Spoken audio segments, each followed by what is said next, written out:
Salut à toutes et à tous, on se retrouve aujourd'hui pour parler de l'épisode 7 de la saison 2 de Gen V qui est sorti aujourd'hui et il y a pas mal de choses à dire. La semaine dernière, on s'était quitté avec quelques déceptions parce qu'on se disait que ça n'avançait pas énormément. Certes, on avait eu une ou deux révélations, mais l'histoire en soi n'avançait pas beaucoup alors qu'on approche de la fin. Et oui, parce que après aujourd'hui, il ne reste plus qu'un épisode. Et vu ce qui s'est passé dans cet épisode 7, on peut le comprendre. On comprend qu'ils ont vraiment mis en place les choses pour l'épisode 8.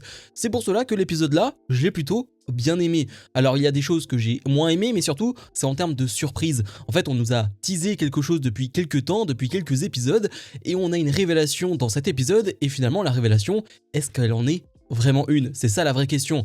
Parce qu'on va donc parler directement, on va directement rentrer dans le cœur du sujet, c'est un spoiler direct, mais on apprend donc que ce Thomas Goldokin, qui va être ressuscité entre guillemets, même s'il n'était pas mort, mais en tout cas qui va être remis en forme par Marie qui a des pouvoirs extraordinaire et qui va encore une fois le démontrer dans cet épisode, parce que avant de parler de cela, elle va bien guérir Polarité qui avait réussi à tenir tête à Cypher la semaine dernière, et donc elle a réussi à le guérir. Et il y a toute cette discussion autour de Kate, Marie, si Marie pouvait guérir Kate, mais Marie n'en a tout simplement pas envie.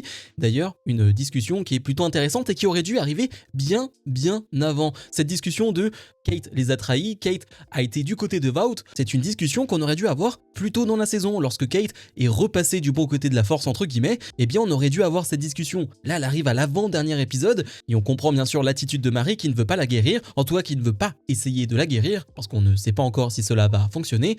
Par rapport à tout ce qu'a fait Kate, elle les a quand même bien emmerdés entre guillemets. Mais donc c'est un épisode qui a mis en avant encore une fois tous les pouvoirs et toute la puissance de Marie, et pour revenir donc à ce que je disais par rapport à Thomas Goldokin, elle va réussir à le mettre en état de marche entre guillemets, elle va réussir à faire en sorte qu'il retrouve son physique normal, et c'est là qu'on a la révélation, mais qui n'en est pas vraiment une. Cypher n'existe pas entre guillemets. Ce Cypher, c'est Doug, appelez-le comme vous voulez, qui était donc manipulé par Thomas Goldokin. C'est quelque chose qu'on avait pu imaginer. Alors il est vrai, j'en avais pas parlé en vidéo parce que pour moi c'était trop évident, et du coup je le voyais pas comme ça. En fait, pour moi c'était trop évident. Cela fait partie d'une théorie qu'on voit sur les réseaux sociaux depuis quelques semaines, depuis plusieurs épisodes. Du coup, j'avais pas vraiment notifié cela parce que pour moi, c'était qu'une théorie et entre guillemets, c'était trop voyant, trop évident. Et donc, si, c'est bien le cas, Thomas Goldokin contrôlait Cypher depuis le début, contrôlait Doug depuis le début, c'est lui qui a tous les pouvoirs, ce qui fait qu'on a un retournement de situation. On pensait du côté des gentils, du côté de Marie et de toute sa bande, que en libérant Goldokin, ça allait pouvoir les aider, que Thomas Goldokin était la réponse à leurs questions.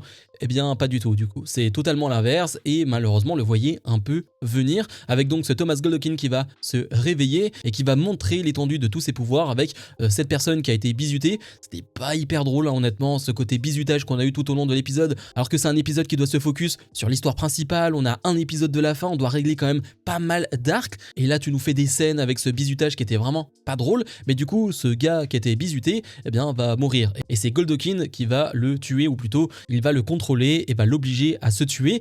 Goldokin dit clairement que vu qu'il n'a pas des pouvoirs assez grands, je crois que son pouvoir c'est simplement qu'il peut transformer ses doigts de pied en doigts de la main, ce qui n'est évidemment pas dingue du tout, il fait partie des 5 ou 10% des super-héros qui ont des pouvoirs pas assez puissants, du coup ils ne servent à rien, et du coup c'est très radical, il faut le tuer. Et d'ailleurs l'épisode se termine avec lui qui va se balader dans le campus, et tu sens qu'il va faire un massacre, qu'il va tuer tous ceux qui ont un pouvoir qui n'est pas du tout utile, qui n'est pas du tout surpuissant.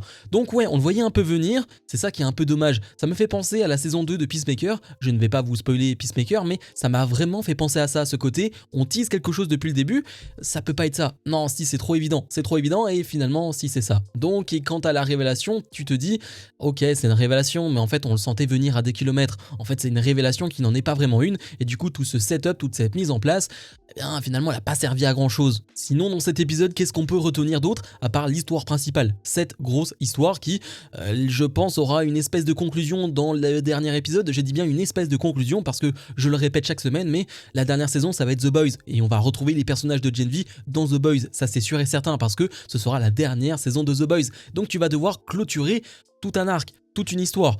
donc on les retrouvera. Donc je pense que ce dernier épisode de Gen V ne va pas tuer Thomas Goldokin ou quoi que ce soit, va répondre à des questions, va fermer quelques arcs. Je pense que un ou deux super-héros qu'on connaît va mourir, c'est une vraie possibilité, mais ça n'ira pas plus loin que ça. On n'aura pas toutes les réponses à nos questions. Dans les histoires secondaires, on a toujours Emma, Sam et Greg. On essaye de nous montrer un Sam qui essaye de comprendre ce que c'est la jalousie. Honnêtement, c'est une des seules fois où Sam m'a paru humain. C'est la seule fois où Sam m'a paru intéressant parce qu'il ne s'est pas énervé. Il a simplement expliqué qu'il ressentait de la jalousie. Et j'ai bien aimé. J'ai bien aimé cela. Ça montre encore une fois une évolution dans le personnage. Un personnage que je n'aime toujours pas, mais en tout cas, on montre une certaine évolution. On a aussi, bien sûr, tout ce qui se passe autour de la sœur de Marie qui a des prémonitions qui lui permet tout simplement de lire l'avenir. Elle sait ce qu'il va se passer, en tout cas, elle peut imaginer ce qu'il va se passer, et elle a fait un cauchemar, et justement c'est pour ça qu'elles sont à la recherche de Marie, et qu'elles vont les retrouver, etc. etc.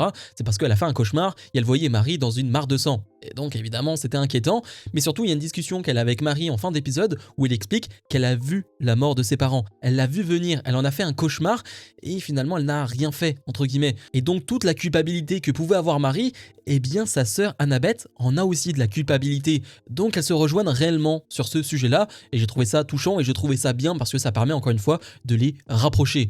On montre encore une fois dans cet épisode que Marie est surpuissante, comme je l'ai dit, mais on montre une Marie qui est prête à tout. On montre une Marie qui est prête à tout pour s'en prendre à Cypher, et donc après pour s'en prendre à Thomas Goldokin, quitte à mettre en danger un peu ses amis, quitte à s'occuper d'eux, elle va utiliser ses pouvoirs sur eux. Tu sens que Marie, elle est pas loin de franchir une limite. Alors bien sûr, elle reste du bon côté, elle veut toujours faire les bonnes choses, tout ça c'est pour la bonne cause, mais qu'elle serait prête à sacrifier quelques personnes, pourrait même se sacrifier, ça c'est une possibilité, on en reparlera pour The Boys, parce que Marie va être un élément essentiel pour The Boys, ce serait complètement stupide que ce ne soit pas le cas, avec tout le setup, tout ce que tu nous as mis en place autour de Marie dans cette saison 2, le fait que ce soit une espèce de cousine de Homelander, c'est obligé que Marie soit un élément essentiel de The Boys, sinon ce serait complètement stupide, et on doit avoir une Marie qui est aussi puissante, aussi surpuissante qu'elle est montrée dans Gen V, parce que là concrètement, elle arrive à guérir Polarité, elle arrive à la fin à guérir Thomas Goldokin.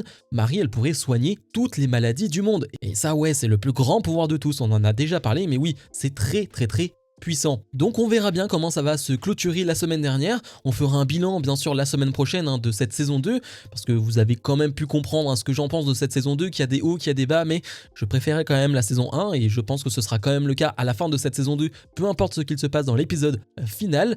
Mais oui, on va voir ce qui va se passer. Est-ce qu'on aura un caméo de Homelander comme on a pu avoir dans la saison 1? Est-ce que ce serait utile? Je n'en sais rien, mais c'est possible, une petite scène où on retrouve The Boys qui vont finalement être alliés avec Marie Moreau, quelque chose comme ça. Je pense que c'est une vraie possibilité dans une scène post-générique ou quoi que ce soit, qu'on nous lie un peu Gen V à The Boys, comme on avait déjà pu le faire, mais cette fois-ci, que ce soit vraiment du concret, que ce soit vraiment du réel, parce que comme je l'ai dit, ça va être la dernière saison de The Boys, et il va falloir donc rattacher tous les wagons.